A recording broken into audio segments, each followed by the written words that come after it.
Algorithm design is exhausting sometimes. I mean, it can be really rewarding to take a problem and find a solution and find one that's fast and that works and sometimes is really elegant.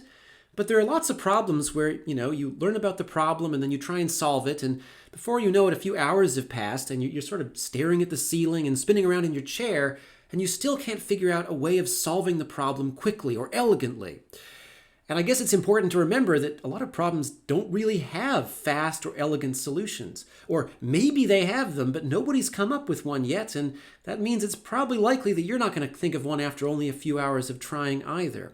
What I've noticed, and I do this a lot myself, but I've also noticed it a lot in others, is sometimes when you have algorithm designer brain and you hear about a new problem and you think, okay, I'm going to try and work out a solution to this that's like n cubed or n squared. And after thinking about it for a long time, you just can't come up with a way of making the problem, bringing the problem into shape where it can be solved quickly.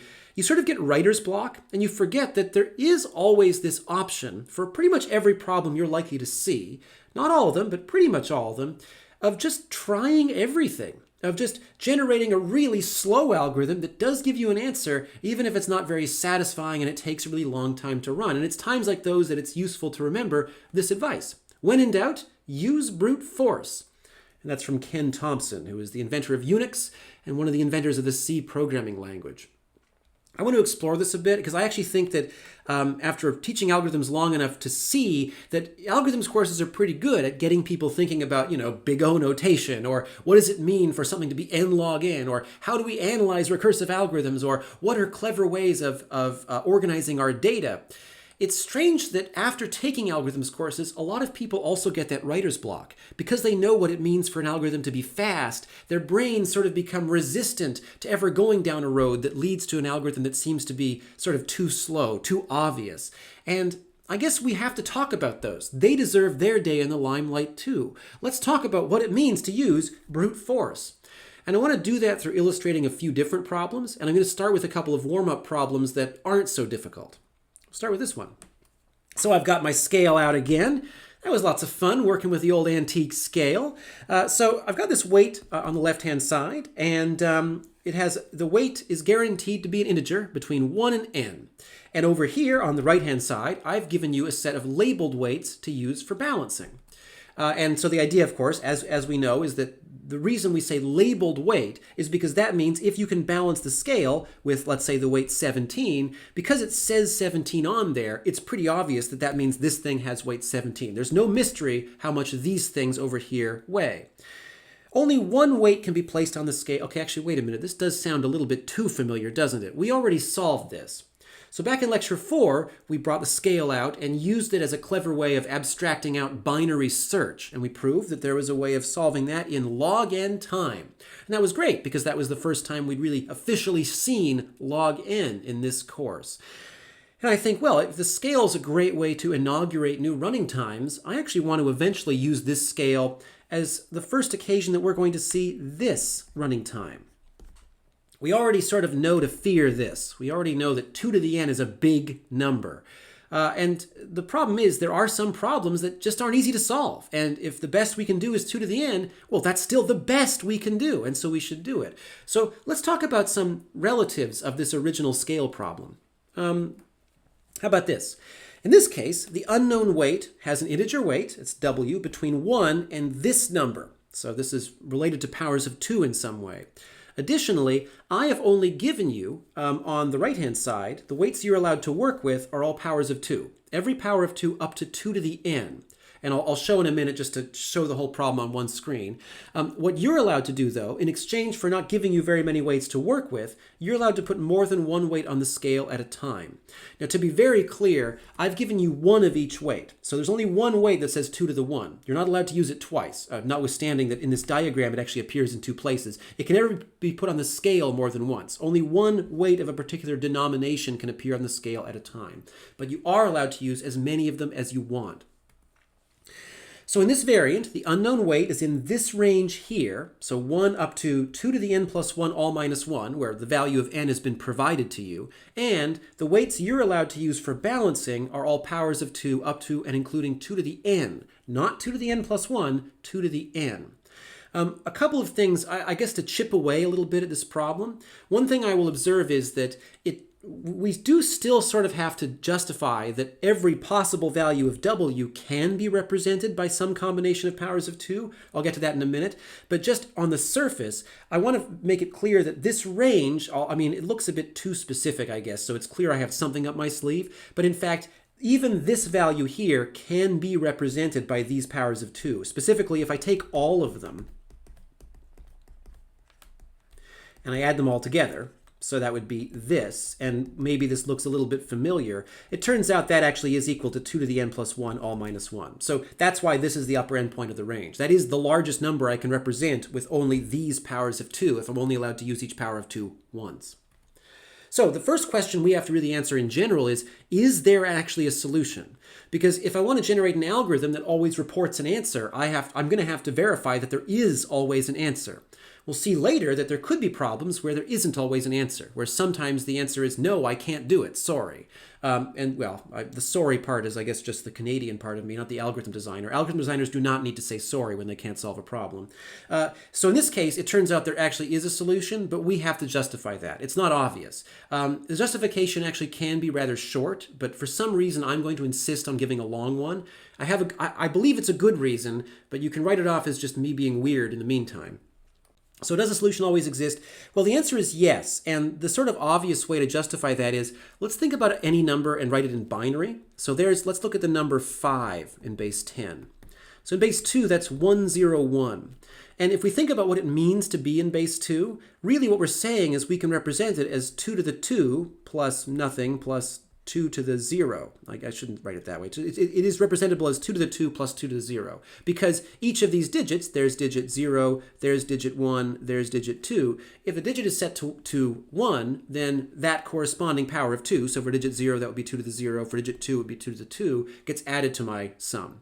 So because there exists a binary expansion of every number, it is possible to represent every number by a sum of powers of 2, where each power of 2 is used at most once. Additionally, as we saw a minute ago, it is possible to represent this largest end of the range by powers of 2 up to and including 2 to the n.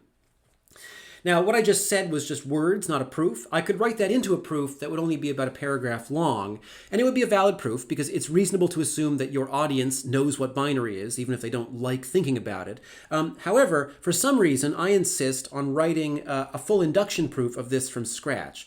The reason is it's going to turn out that it just helps me write an algorithm, because I'm going to want a recursive algorithm for this, and although I could do it iteratively, I'm going to want a recursive algorithm, and it turns out that because induction and recursion are so similar, if I write the right kind of induction proof, a constructive induction proof, I could then turn the proof into an algorithm, pretty much.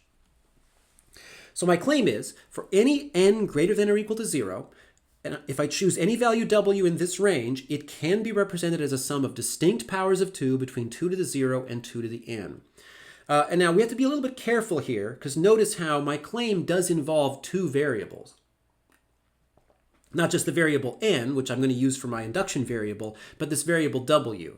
So one thing to note there is, doing induction on two variables at once is possible, but very strange. It happens all the time, but it does feel a bit weird to do it.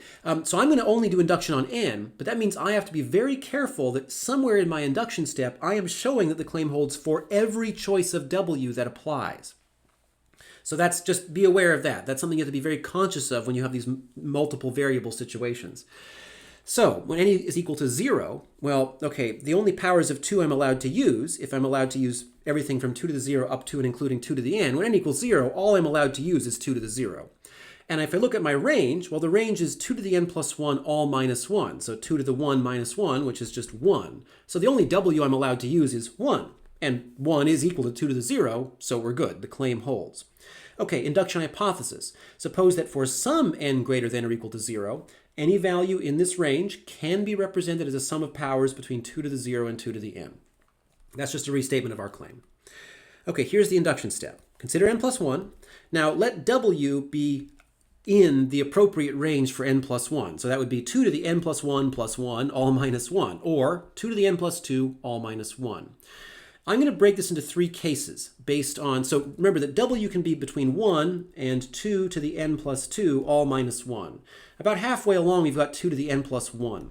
I'm just going to basically break it into three cases based on whether w is over here, so it's less than 2 to the n plus 1, whether w is 2 to the n plus 1, or whether w is between 2 to the n plus 1 and the upper end of the range. So three cases, and the three cases are pretty obviously going to be exhaustive. That is, it's clear that w must fall into one of the three cases.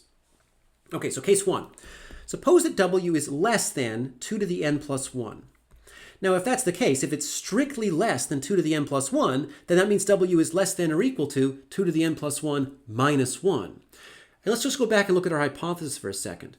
Our hypothesis is, if I have a value in this range, up to 2 to the n plus 1 minus 1, it can be represented by powers of 2 between 2 to the 0 and 2 to the n. I don't need 2 to the n plus 1 to do it. So I just use the hypothesis. By the hypothesis, w can be represented by a sum of powers between 2 to the 0 and 2 to the n. And clearly that means that the claim holds, because the claim is simply that I could also use 2 to the n plus 1, but I don't have to. So the claim holds in this case. I could write, so the claim holds, but I think I can give the reader of the proof, I can assume enough about their intelligence to conclude that they could figure that part out. Okay, case number 2. If w equals 2 to the n plus 1, okay, well that's going to be pretty easy. I mean, I can represent it as a sum of powers by just using 2 to the n plus 1 by itself. So we're good. Okay, so case 2, the claim holds. Okay, case 3. Case 3 is not that involved, but it requires a little bit of algebra. So in case 3, w is greater than 2 to the n plus 1. So I'm going to subtract off 2 to the n plus 1 and call the result w prime. Okay, so w prime is w minus 2 to the n plus 1. Because w is greater than 2 to the n plus 1, notice that this is telling us that w prime is greater than 1, or greater than or equal to 1. I mean, it can't be, w prime cannot be 0 or negative, because then we wouldn't be in case 3, basically.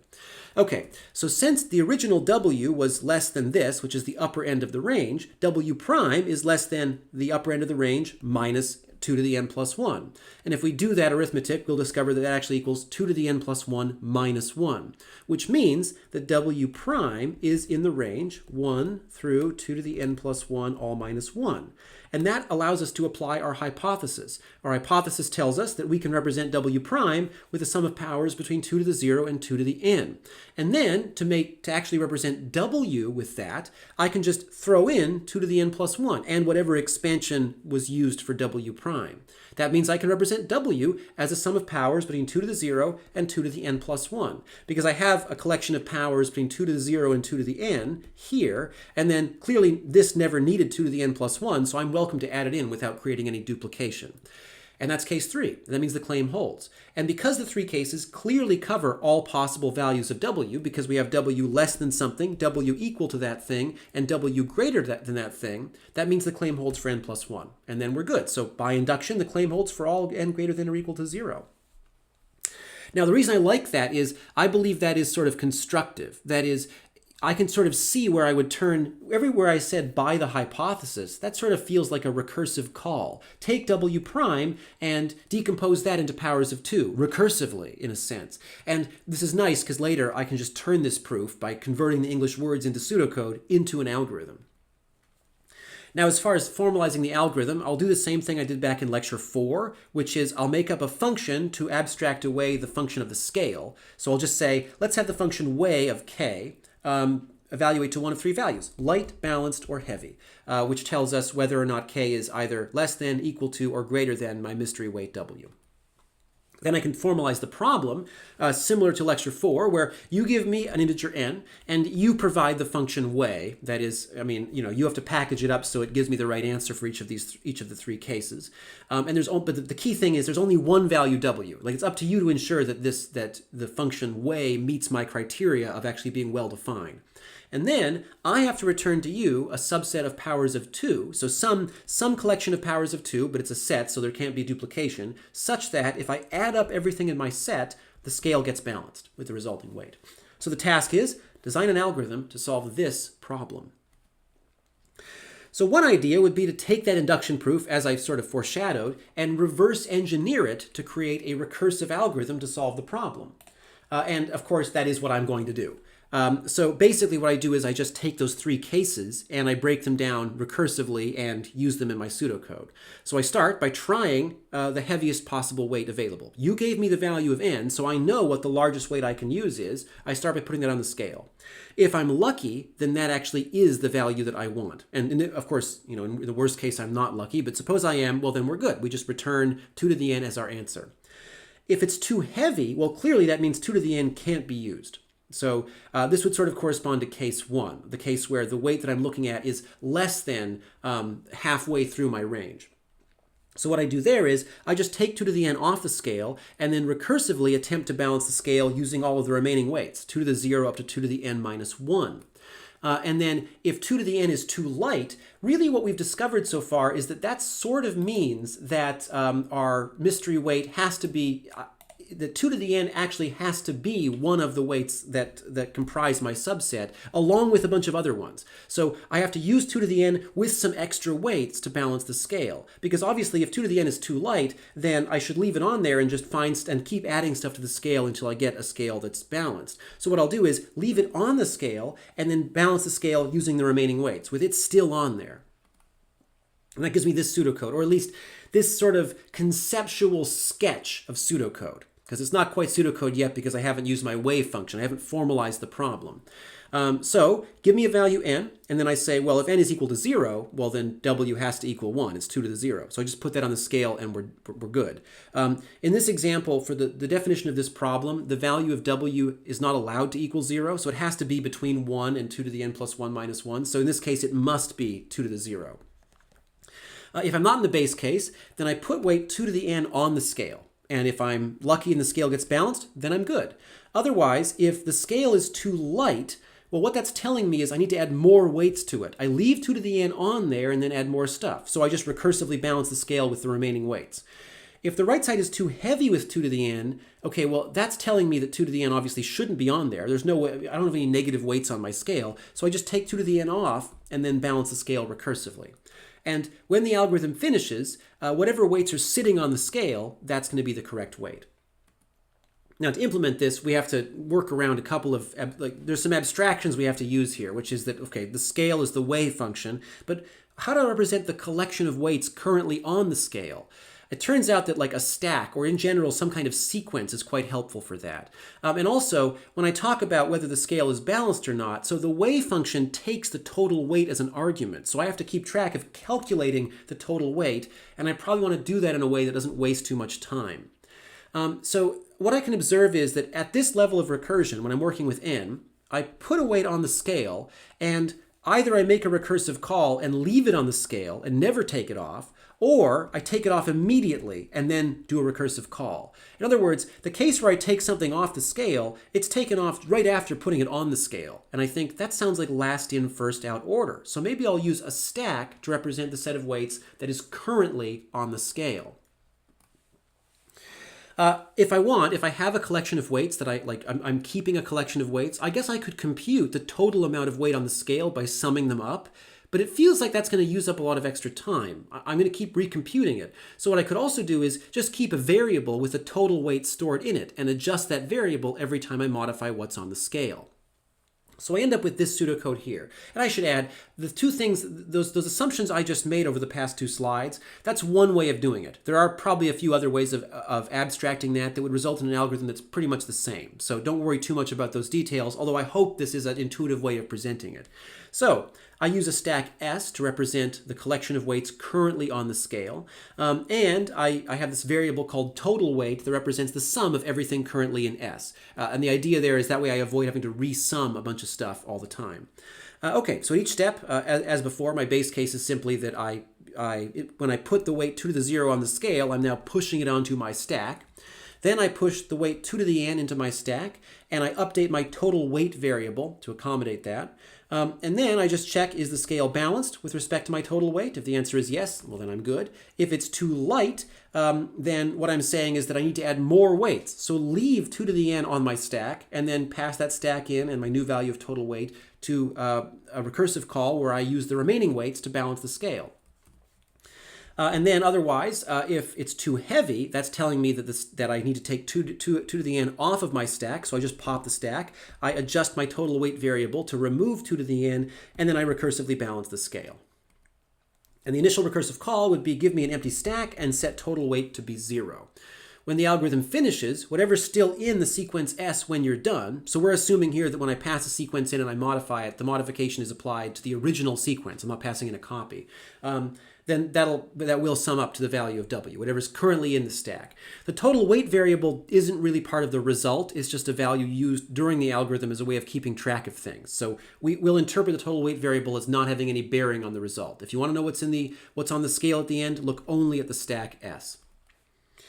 So I could derive the running time of this, and basically it's a recurrence that we've seen a lot before. It has a lot in common, for example, with like the quick select recurrence. But basically we make only one recursive call in any step. In the worst case, we never get lucky and finish in the middle. So we always make a recursive call until we get to the base case.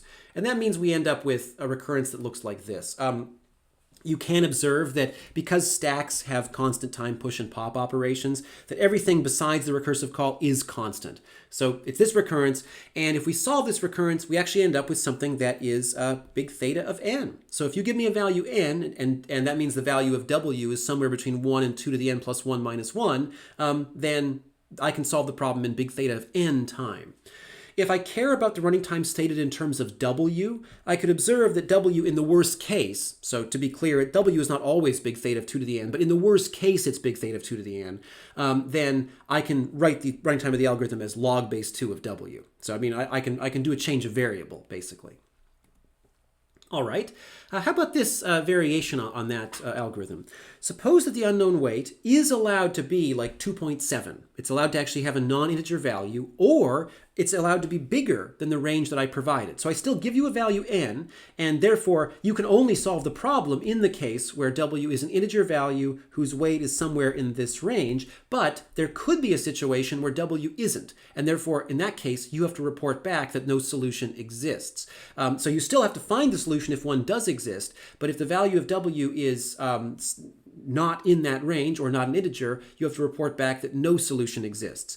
Now, frankly, one way you could do this is simply test whether W is an integer, or you could test whether W is in this range. I actually want you to think about this exercise.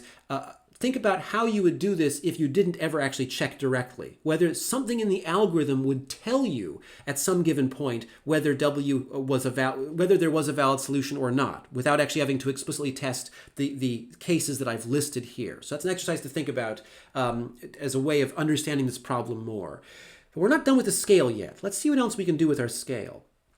Now, suppose the weight on the left has an arbitrary integer weight, so in no particular range, although I suppose we will assume the weight is positive. So it doesn't make sense to have a weight that's negative, at least in the realistic abstraction of any scale I might actually have on hand. And I give you a collection of balancing weights. But notice how this time the collection of weights is just some arbitrary subset of integers. So 1, 2, 5, 6, 10, 11. So I choose which weights you're allowed to use. Not all powers of 2, not all integer weights, just some collection of integers that I have chosen arbitrarily. And you don't get any choice in which weights you're allowed to use. And I can give you as many weights or as few weights as I want, and you have no guarantee that any particular weight is in there. We can frame this problem formally, and it's good to do that early on because there's some nuance about like what does it mean to give you an arbitrary collection of weights. So the collection of weights, I'll call that a set S. So I give you a set of balancing weights that's just a bunch of positive integers of size n. And I give you a wave function that works as usual. So I pass in the sum of what's currently on my scale, and it tells me whether it's balanced. And of course, really, we could actually, even if we knew the value of W, this is just one comparison pretty much. The result of this problem, so the output you're supposed to provide is either you tell me it's invalid, you say I can't find a solution, or you provide me some subset of the weights that I gave you that balances the scale. So that's one way of formalizing the problem. This is actually quite a difficult problem, and that's a bit of an understatement. This is actually a very hard problem, and I'm going to spend the rest of the lecture sort of going in circles around that and trying to demonstrate how difficult a problem this actually is. So as we've seen, it's possible there is no solution. So I could give you a weight on the left that actually you could never create. So for example, I guess if I did 4, there's no way to make 4 out of these weights. So too bad, out of luck, it's invalid. It's also not really obvious, if you don't know the weight, it's not really obvious how to rule out anything. I mean, obviously, if I put 11 on and it's too heavy, okay, that would rule it out. But there are plenty of examples where, suppose the weight is 50, if I put 11 on, that's too light. So I can't rule out 11, even if it turns out 11 would never be in the solution. So just to give an example of a case where that might occur, suppose that the weights that I have available are 10, 11, 40, 20, and 30. And suppose the weight I'm working with is 50. Notice how if I put 11 on the scale, then it'll be too light. But if I combine 11 with anything else, it'll either be too heavy or too light. And therefore, it's very hard to know that, although I can look at this and observe that 11 will never be part of a solution. There are ways of solving the problem, but 11 will never be part of them, because I could reason that, there's no other number that's like 9 mod 10 or something. 11 would create this extra digit 1 at the end that I couldn't get rid of. It's clear 11 can't be part of a solution, but it's not obvious how an algorithm could rule it out completely without, I guess, trying every possibility. So it's a hard problem because even though there's a lot of intuition, and that's one of the reasons that I stated it in terms of the scale, I am trying to show that the problem itself from a human point of view is only medium difficulty. It's strange because algorithms can't really make much headway on solving this problem. It's very difficult. Even if I tell you the value of W, it's an incredibly difficult problem. Even if you already know the value is 19, so there's no wave function, all you have to do is compare the number to 19. Even then, it's very difficult to figure out exactly how you combine weights together to get the number 19. And if you don't believe me, go try it. There's a lot of intuitive cases where it feels like it's easy, but in general, it's a very tough problem. Now, let's talk about the version where you get the weight in advance, where I tell you the value of W. So I make the problem, I hope you'll agree with me, that the version where you don't know the weight on the left has to be harder than the version where you do, because in the version where you do, you have more information. So to formalize the version where you know the weight on the left, I'm going to call it, and actually this isn't just my name, so this problem has a name, and that's already a sign that it might be a bit scary, SubsetSum.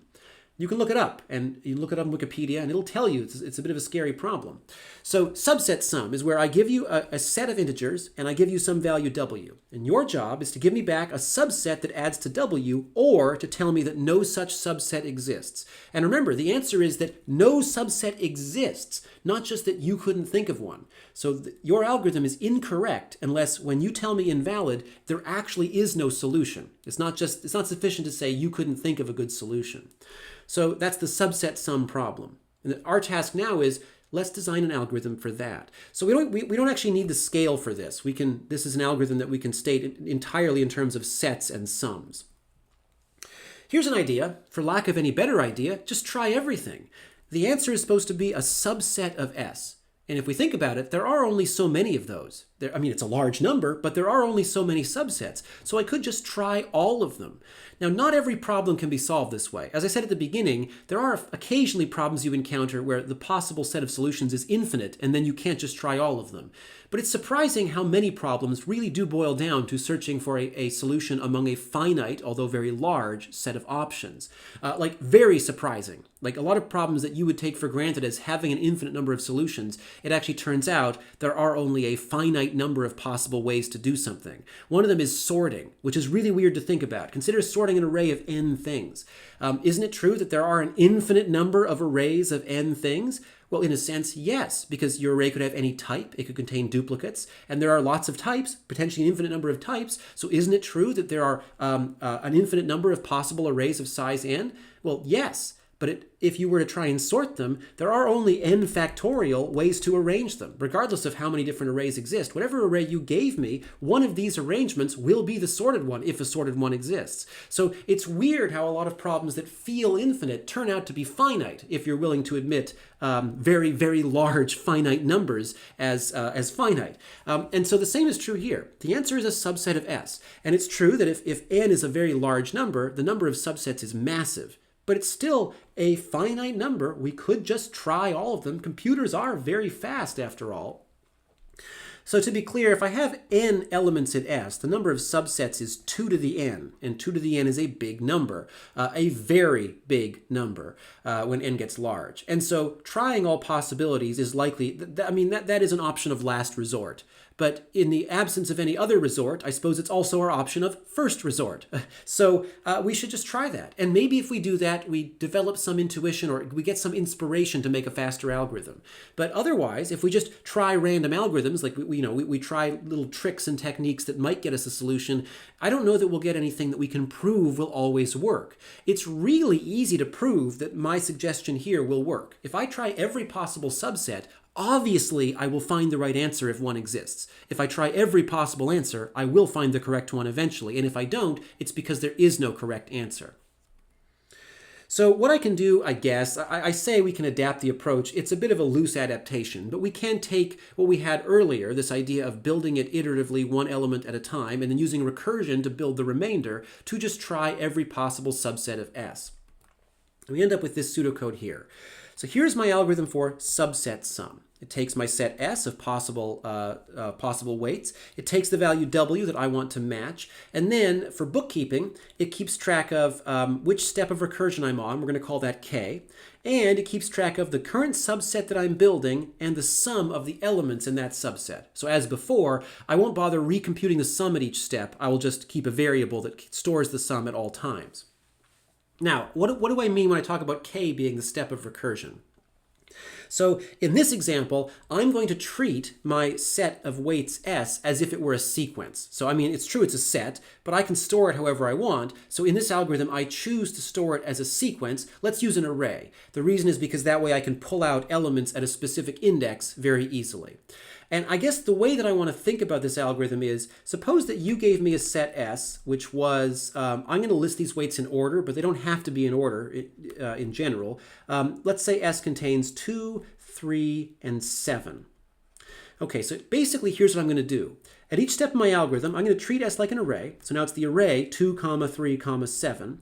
And I'm going to decide, when I'm at step 0 of recursion, I'm going to decide whether 2 is in or out of my subset B. So I use current subset as the name of the thing that the specification calls B.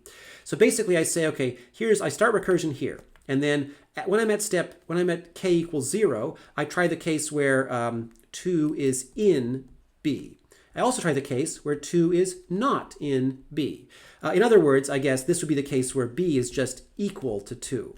And this would be the case where B is equal to nothing. There's nothing in B because 2 is not in B. Okay, this is step when K equals 0. When K equals 1, so from the branch where I tried 2 being in B, I try adding the element 3, which is where when K equals 1, index 1 is 3. So in that case, B is equal to 2, 3. Or I try the case where 3 is excluded, so B is equal to just 2. Over here, when I'm at K equals 1, I try the case where 3 is included, so that would be B equals 3. Or I try the case where 3 is excluded.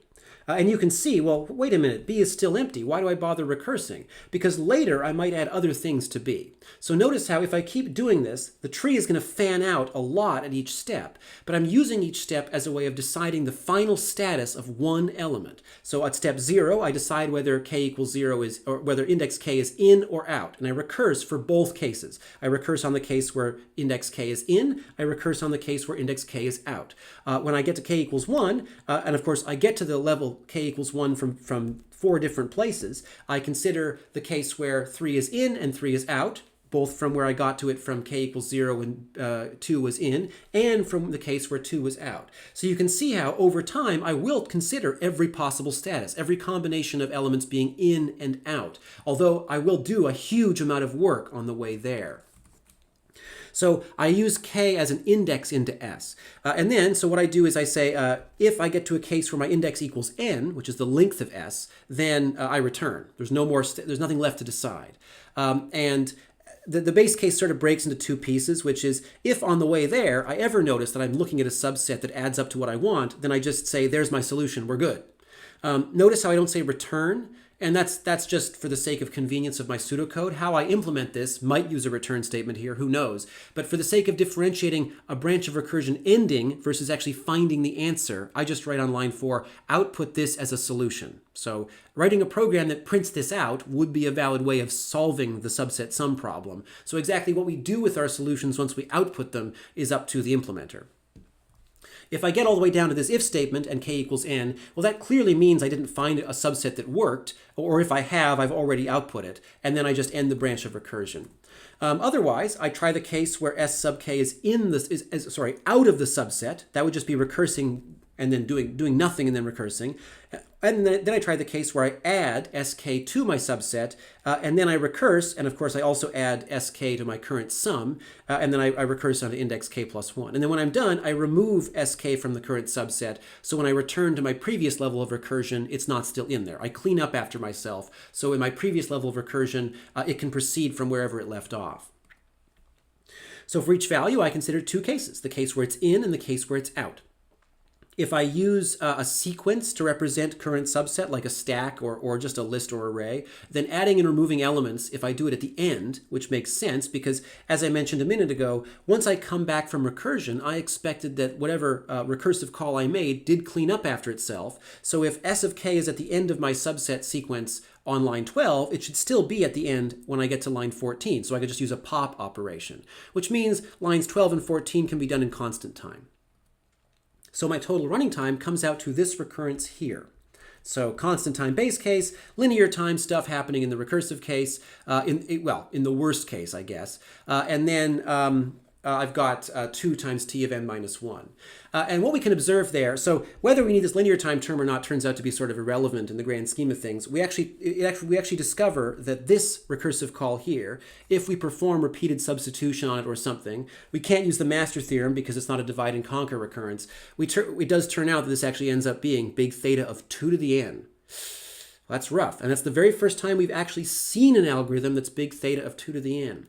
I don't know that it should surprise us, though, because we already saw that if the size of S is equal to n, then there are 2 to the n subsets. And isn't the point of this algorithm to consider all of them? It would actually be rather suspicious if we managed to consider every single subset in less than 2 to the n time. Of course, if there's a faster algorithm for this, maybe there's some clever algorithm that can avoid considering a whole bunch of different subsets, and that's what makes it fast. But for that algorithm to work, we have to prove that those subsets are irrelevant. This algorithm we designed deliberately to consider every possibility, so it's obvious that it must work. Can we do better? And the answer is actually sort of no. Maybe, we can try, but nothing that we can come up with, at least staring at this algorithm, really gives us a hint as to what to do. There are tricks we could employ, and we won't do a full analysis of them, but it turns out that those tricks don't really help us. And I can sort of illustrate why that's an issue. It's sort of this. Okay, there are 2 to the n subsets that we are considering here. Suppose I am able to eliminate half of them. So in other words, I'm only considering 2 to the n over 2 subsets. Okay, well that's just 2 to the n minus 1, and that's still big theta of 2 to the n. So I didn't really do anything. And we already know that dividing the number of cases by 2 doesn't give you an improvement asymptotically. Okay, so that's too bad. Okay, what if I could do even better? So suppose I could say, fine, I'm only going to consider 2 to the n over 2 subsets, somehow. Okay, well that's still exponential. It's not 2 to the n, but it's still exponential. And so, well, actually, we can work this out. So that's 2 to the 1/2 to the n, which is actually equal to root 2 to the n. And because root 2 is 1.4 something, obviously that's still an exponential function. So although this is a pretty big improvement, I'm not able to get it down to like n cubed or anything. Even if I can avoid a tremendous, think of 2 to the n over 2 is still a really huge number. And so it's still basically an exponential function. And that's sort of the issue we're up against here. If we start with an algorithm that's 2 to the n, we have to do a lot to it to get it down to a reasonable running time, which by our standards is typically some polynomial in n. So there are improvements, and I'll talk about a couple of them, but these improvements are basically heuristics. We can't easily justify that these heuristics eliminate very many of our cases in an asymptotic sense. They do eliminate a lot of them, but we have so many cases to begin with that they don't get rid of enough to make any real difference. Okay, so one observation, and the reason I'm talking about this isn't really to talk about asymptotics. It's just to mention that, although the algorithm is 2 to the n, how do we know that means it's going to be too slow for our purposes in practice? Maybe we're only working with inputs of size 100, and 2 to the 100 is still a huge number, but maybe we can get that number down low enough that it is actually manageable to us. Although, 2 to the 100, we would have to do quite a bit of work. I guess if you're working with inputs of size inputs of size 30 or 40 or something, then yes, heuristics might be enough to get this down to an algorithm that we could work with. So here's an observation. Suppose we end up in a situation where the current sum of my subset is bigger than W. Wouldn't you agree that there's no point adding more things to my subset because it's already too late? If it's already greater than W, then it's already too big, and nothing we do will make it smaller because the elements of S are all positive, so we can just give up in that case. Don't bother recursing on subsets where the current sum is greater than W. So I can add that by adding a condition here. I could say, don't add another element to the subset unless the result is still less than or equal to W. So in other words, if my W is 40, and the current sum of S is equal to 20, and I have an element, so the current sum of B, if S sub k is equal to 10,000, well then obviously don't add S sub k. The subset B could still be viable, but if I add S sub k to it, it's not, so don't bother adding it. Only add an element of the subset if adding it would produce a subset that's still viable somehow, or potentially still viable. Okay, there's one heuristic, and you can see how in certain cases that could eliminate lots of options. So if my input S was something like 1, 2, 3, and then a bunch of huge numbers, so these are not huge numbers, but a bunch of large numbers, and I tell you that W is equal to 17, well then this heuristic would eliminate all the values greater than 10,000 immediately, because they're never going to contribute to any subset that has size, any subset that sums to 17. Okay, but that's just a heuristic, and we can show that there are still variants of this problem. For example, if I set W differently, where this heuristic never really gives us any appreciable improvement. Another observation is sort of the opposite one, which is, so the first observation I made, the one back here, was suppose the value that I'm adding makes a subset too big. Well, then it's going to be too big forever and it's useless. What about the opposite case? Suppose I've backed myself into a corner where suppose that W equals 10,000 and B is equal to 1 and 2.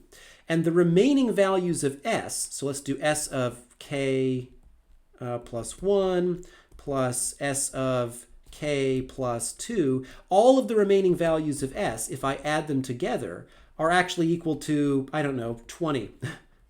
Is there any way I could turn this thing into a subset that adds to 10,000 by adding 20 things? Even if I add everything that's left in S? Well, no. In that case, I could just give up. I don't need to bother continuing to produce subsets if there's no chance that I could ever expand B to a subset that is big enough. So what I could do there is I could say if the current sum plus all the remaining elements of S is still not going to be big enough, then just don't bother with all the remaining elements of S. Just back up. Try something else. Hope that one of the other branches of recursion does the trick for us. So if k is equal to n, or if the sum of all remaining elements of S still doesn't bring us to W, then just stop. Don't even try it. I will observe actually on this slide there's a small typo. There should be an S of k in there. But the S of k is included as it should be here, so sorry about that. So this is also a heuristic, and there are inputs where this would save us a bunch of time, but there are also inputs where it wouldn't. And that's the problem with heuristic approaches. Go back and think about pivoting schemes for quicksort. The scheme where we chose the element at the end of the array, or the middle of the array, or the start of the array. All of those can be broken, even though there are cases where they help us. It's just sort of a trick that often helps us, but not a trick that we can be guaranteed improves our situation universally. Okay, so we have these heuristics, and there are lots of others, and it's actually something that I really enjoy doing. So in my past, I've often spent time writing and optimizing algorithms for extremely hard problems, where you design clever heuristics and prove that they're able to wipe out lots of your solution space so that you can solve the problem quickly, even if your algorithm ends up being exponential. So actually, a lot of the work that I've done in my career actually has just been on exponential time algorithms, and what do we do if we still need to solve that problem? And it's really interesting to do that because it's very satisfying when you add your new heuristics and you see that your solution now can be generated in half the time. But then you add one element, so you increase n by 1 and the time doubles because it's still exponential. Note that I've written this out because we're not going to spend much time on this example. I've written this out as a complete sum, but that might be a waste of time. You could always pre-compute these sums in advance before you start the algorithm. Pre-compute the sum, the partial sum of s at every particular index all the way up to the end. So you just have to do an array indexing operation to get it. So there are ways of speeding this up, but for the sake of showing the heuristic, it's fine to write it out as a complete sum. So these are likely to lead to practical improvements. That is, they are likely to increase the speed of the algorithm, but they are not likely to let us break out of the 2 to the n, or in general, the exponential time situation that we're in. And interestingly, there actually is no polynomial time solution known at this point. So it's not one of those lectures where I get to the end of it and I'm like, here's the clever algorithm that solves our problem. Nope, this is exponential time. There are better exponential time algorithms. I might be able to get one that's, I don't know, 1.9 to the n, but nobody knows of an algorithm that is better than exponential time. So nobody knows of an algorithm that is n to the 100 or n cubed or n to the, some massive number or whatever. All of the algorithms that are known for this problem are exponential. Now, there is an algorithm that we could design that solves the problem in this running time, which certainly looks like a good deal, n times t. And you think, well, hey, n times t, that's not exponential. But wait a minute. T is the sum of the elements of S. And the problem with that is, what if the elements of S, for all we know, t could equal 2 to the n. T be greater than that. In fact, if we're really unlucky, in our model of computation, this sort of thing is actually a little bit dicey, how this analysis would work. But what if t is equal to 2 to the 2 to the n? So the problem with this is that there is an algorithm that's big theta of n times t. However, t is a function of the input values, not just the input size, which means if somebody chooses input values to be really nasty, this algorithm could actually be worse than 2 to the n. So unfortunately, although this does give us a solution if we can make certain assumptions about our input, it does not solve the general problem in better than exponential time. We're going to come back to this. This is something that we need to talk about again, but we'll take our time. We'll have a leisurely detour through a bunch of other things before we circle back around to this problem again. Let's come back to the scale in the meantime. So now I have the scale empty on both sides. And I'm given this set of balancing weights, and that's it. So, and you can see not every integer weight is present. I just give you whatever weights I want. And the question is, could you take this entire set of weights and distribute it among both sides of the scale such that the scale is balanced? In other words, could you break the set in half in some combination such that the same weight is on both sides? I guess I should be careful not to say break it in half. I don't care how you divide the weights, but you must use all of them. You take every single weight that I gave you and put it on the scale. I don't care which side, as long as when you're done, the scale is balanced. And I hope you can satisfy yourself that there are going to be cases where a solution does exist. So this is a case where a solution does exist.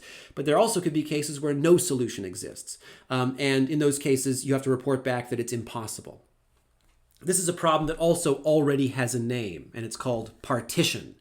In the partition problem, you get a set of n positive integers, and your goal is either to tell me that no solution exists or to provide a solution in the form of two sets, L and R, such that L and R combined are equal to all of S. So that is, every weight in S is in one of L and R. L and R together do not contain anything that overlaps, so the intersection is empty. So you can't have a weight that's on both sides of the scale. And finally, the total weight in L is equal to the total weight in R. And you can see that once I've phrased it this way, I don't actually need the scale for it. Really, all I'm asking is, can I break S into two subsets that cover all of S that are disjoint, such that the sum of each subset matches the sum of the other subset? So when we approach solving the problem, we will just approach it from this in the context of subsets and sums. So just like SubsetSum, and I feel, frankly, more so, it just feels like there has to be some methodical solution to this. Like, at first glance, it does seem as if there should be some way of picking up a weight, putting it on one side, and then figuring out which weights go on which side of the scale, because you know that at the end, every weight has to be on one side of the scale. And yet, it turns out, just like SubsetSum, there is no polynomial time algorithm in terms of n that is known. There are ways, so if we go back a bit, Just like how there was an algorithm for subset sum that is big theta of n times t in terms of a weird parameter t, there are algorithms for partition that are apparently polynomial if you allow the input values to participate in the analysis. But just like in subset sum, that doesn't lead us to a polynomial time algorithm. In general, at the time of me recording this, there is no polynomial time algorithm for the partition problem. Now, for all I know, by the time you watch this, there will be.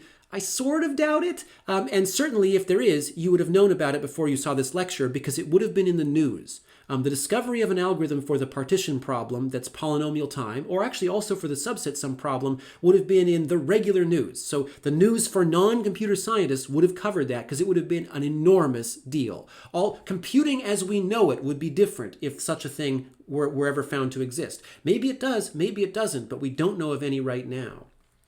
And so just like with subset sum, just because the problem appears to be hard doesn't mean that we're allowed to skip solving it. We have to solve the problem sometimes, and that might mean we have to waste time doing it. We have to use a very slow algorithm. So here's an algorithm that uses a similar approach to our subset sum problem to solve partition.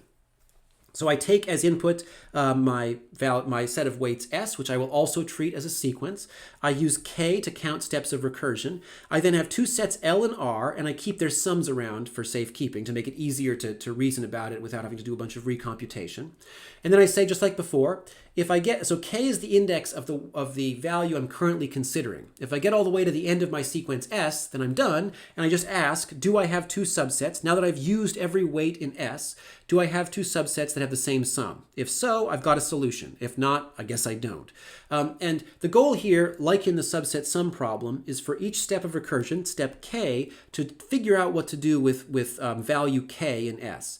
And so we know that at the end of the algorithm, each value in S must be on one side of the scale. I'm not allowed to leave it off. So what I try at step K is, I try putting the value on the left-hand side in L, and then I try putting the value on the right-hand side in R, and that's it. So I make sure it's always in one of the two sides before I recurse. So by the time I'm done in step K, by the time I hit a recursive call, weight Sk is always on one side of the scale.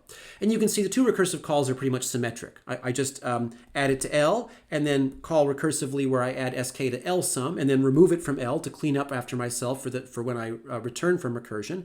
Then I add it to R and then I add it to R sum and then remove it from R.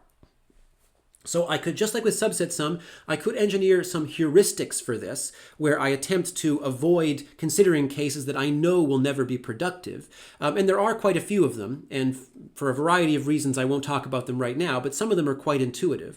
And they do speed the algorithm up. But at the end of the day, we still end up with an exponential time algorithm, an algorithm whose running time is, unfortunately, 2 to the n. The initial recursive call looks like this. So we create empty sequences L and R and then just pass in a bunch of zeros. And this is going to be an exponential time algorithm. And that's too bad. But at least we have a solution. It's better to have a working algorithm than a fast algorithm that doesn't work, I guess. So it just happens that this is a hard problem as far as we know. And as I said a minute ago, there is no polynomial time algorithm known. Now, I want to spend the rest of this lecture talking about something else, which is that we've now gotten to the point, we did some warm-up exercises, and then we talked about two problems that I said are hard. Subset sum and partition. They're both hard problems. They're both problems that we can solve, but it doesn't seem possible for us at the moment to solve them with polynomial time algorithms. Sure, for all we know, one of us will one day invent a polynomial time algorithm. Maybe it'll even be simple. But a lot of people have studied these problems for a long time, so odds are if a polynomial time algorithm exists, it'll likely be pretty complicated and take quite a while to come up with. I want to talk, though, about the relationship between these two problems. And we're going to come back to this one, too. So I said we're going to come back to subset sum later in the course. We're going to come back to this idea as well. The idea that although I can't easily solve these problems quickly, and I don't quite know how hard they truly are in the grand scheme of things, maybe there is a fast way to solve them. I want to comment on how difficult they are relative to each other. So I want to actually make the claim that these two problems are sort of similar in overall difficulty.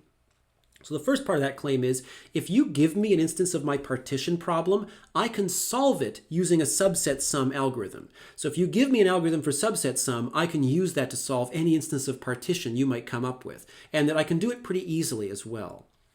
So let's remind ourselves of the input. An instance of partition is a set of S integer values, just a set. I don't give you a weight to work with like I do in SubsetSum. In any solution to partition, I have to distribute every weight on one side of the scale. I'm not allowed to leave any weight left off the scale. They must all be somewhere on the scale. So let's just define a couple of variables. First, let's define the variable t to be the sum of all of the weights in S. So we just add them all up. And then I observe that if we balance the scale, clearly the same weight has to be on both sides of the scale, which means if the sum of every element in S is equal to t, then each side of the scale must have exactly t over 2 on it, because otherwise how would the scale balance? The total weight is t, and I break that up in, it has to be broken up in half by weight, so there is t over 2 on each side of the scale. And now I notice that suppose that I did leave these ones off the scale. Well, these ones add to t over 2. And if I know that some of the weights add up to t over 2, then whichever weights I left behind have to also add to t over 2, because the total of all weights adds to t. So think about that. Suppose I go to the gray weight factory and I buy a weight that has weight t over 2. If I can find any collection of weights that has weight t over 2, then whichever weights I left behind also must have weight t over 2, because the total has to add to t. So formally what I'm really saying is, if there is a subset B that has total weight t over 2, then the subset S minus B must also have t over 2, which means if I can find such a subset, this partition must balance the scale. B and then S minus B will balance the scale. And what I realize is, what I've actually done is solved a version of the SubsetSum problem. I gave you the same weights, and I just told you W equals t over 2, and then go see if you can find me a solution. If you can, I can reverse engineer a solution to my partition problem from that. That's sort of a big deal. What that's telling me effectively is that the partition problem can't be harder than SubsetSum, because if I can solve SubsetSum, I can solve a partition instance. Okay, so partition is no harder than SubsetSum. I mean, in conversation, what I would really say is I think partition is easier than SubsetSum. But we're being mathematical here, so all I can say is it isn't harder. It's not harder than the SubsetSum problem. And so to be clear, the way I do that is, if you give me a partition instance with a set S, I go compute t, which doesn't take very long. I mean, it's pretty easy to compute t, especially given that we're working in the realm of exponential time algorithms at the moment, so computing the sum of something can't, that's nothing by comparison. And then I tell you, hey, go solve SubsetSum for me with W is equal to t over 2. So what I did there was I reduced the partition problem to an instance of SubsetSum, and the amount of work it took me to reduce it was relatively small. So all I had to do was compute a sum and divide it by 2. Okay, so there's one result. Now I'm going to make the opposite claim. I'm going to claim that if you give me an instance of the SubsetSum problem, and I happen to have an algorithm for partition lying around, I can use that to solve SubsetSum. And I'm going to do the same trick. It's going to be a little bit more involved, but I'm going to use the same trick pretty much. All right, so the SubsetSum problem is where you give me a weight W and you tell me what the weight is, and you give me a collection of weights to balance it with. And I'm going to show that if I create my own clever set of weights, I could use the partition solver to solve this problem for you. So I do this. I'm going to make 2 new weights. So basically, you gave me a set S, and I'm going to create a new set called S prime, which contains 2 new weights of my choosing. So I go over to the, brass weight factory, and I create 2 weights as follows. So I compute the value t as before, which is the sum of all the weights you gave me, the sum of all the weights in S. And you gave me the value w. So I make a new weight with total weight t, and I make a new weight with total weight 2 times w. And I want to observe if I sum up all the elements of S prime. So my new set S prime is the set of weights you gave me plus these 2 new weights. I will also observe that it's pretty easy to conclude that these 2 new weights shouldn't already be in there, because, for example, t shouldn't be in there because it's actually the total of all the weights already in S. And so now what I do is I just want to show that the sum of all the elements in S prime, so if I add up everything in S prime, what I get is everything that was in S plus the 2 new things I created. But the things already in S, that just adds to t. So it ends up being 2 times t plus w. That is the sum of S prime. Now, if I try to take the values in S prime and balance them across both sides of the scale, the total weight is 2 times t plus w, which means each side of the scale will end up having t plus w on it if I'm able to balance the scale. Okay, so that means that when I'm done balancing, if I can find a balance, then the two sides of the scale both have weight t plus w. And now I observe that because if I take these two new weights I created, because t plus 2w is greater than this, there is no way that these two weights can be on the same side of the scale when it's balanced. If I want to balance the scale, these two weights must be separated. And that's a really key observation. Okay, so they must appear on opposite sides of the scale. It doesn't matter which one's on the right and which one's on the left. I'm just going to consider, I'm going to stick to one case, but of course it makes no difference if I have to flip using a mirror image to flip the scale. Okay, now suppose that I find some way of partitioning S prime across the two elements, across the two sides of the scale. Then I guess here's what I can say. Both L and R, both sides of the scale, must have total weight t plus w. We already figured that part out. Additionally, both of these weights do have to be on the scale somewhere. So let's just suppose that t is over here. I mean, it makes no difference which side t is on. All we know is that t is on one side and 2w has to be on the other side. Okay, so what does that tell us? T is over here along with some stuff. Okay, there's the stuff. The total weight of t and the stuff, so there's t plus the stuff, is equal to t plus w. And of course, if I just cancel off the t, that means the stuff must weigh w. In other words, if I am able to balance the scale, I am able to figure out which collection of weights has to sum to w. And I know that the stuff I'm talking about has to be stuff from here because the only other options are the weight t, which I already used, and the weight 2w, which is on the opposite side. So you can see what I did there. I was able to find a way of computing a subset of size w by just coming up with a clever set of weights to balance the scale. Now, the same would be true if t was on the right-hand side. I hope you can see that. Like, it doesn't matter that t was on the left because the same thing holds, just flipped. However, if that was a bit too abstract, or if you're sick of my scribbly drawings, I do have an actual example. Suppose you give me this subset sum instance, where w is equal to 9, and this is the set of weights that we have. Okay, so if I add up all the values of my weights, I get t equal 35. And then, of course, as I said, w is equal to 9. I'm going to adapt this to make my set S prime. Okay, so there's my set S prime. I've got two new weights. There's the weight for t. There's 2 times w, which is 18. And now I'm going to solve the partition problem for this. There it is. It turns out there is a solution. And I should add, what I'm showing here, the last example, the sketch, and this, are showing that if there is a solution to the partition problem, you can make a solution for subset sum. It's true also that if there is any solution for subset sum, you can prove that it will mean you can balance the scale. And that means the set of solutions sort of maps 1 to 1. I think that the thing I'm not showing explicitly is it's more obvious, because if you have a solution to subset sum, just put the weight for t along with that solution on one side and everything else on the other side, and you will get what you need. Okay, so I had w equals 9, t equals 35, and I had this set of weights. And I balance the scale like this. So t ends up on the left, and then also on the left is this stuff. And I notice this does sum to 9. There it is. And also that it does actually make sense. I mean, I'm not going to write a proof of this because I'm just demonstrating this technique, but it does make sense. You can demonstrate that indeed the scale, if it balances, must have these properties. And so that means that this set here, 1, 2, 6, is a valid solution to the subset sum problem over my original set S with w equal to 9. And this implies that solving subset sum is no harder than solving partition. Because, of course, I didn't have to do very much extra work to perform that reduction, to reduce the subset sum problem to partition. All I had to do was make 2 new weights and then call my partition algorithm.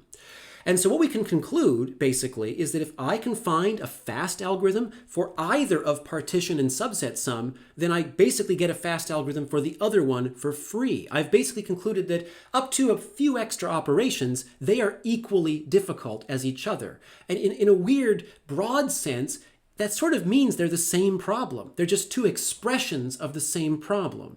And we're to come back to this. And we're going to notice that it's not just these two. There are tons and tons of these hard problems that are all sort of variations on each other. And all of them are very important, very useful, and we still can't find a fast way of solving them. And as I said, that's one of the reasons why, if they ever find a fast algorithm to partition or subset sum, you'll know, because it's going to be in the news. It would be a huge deal.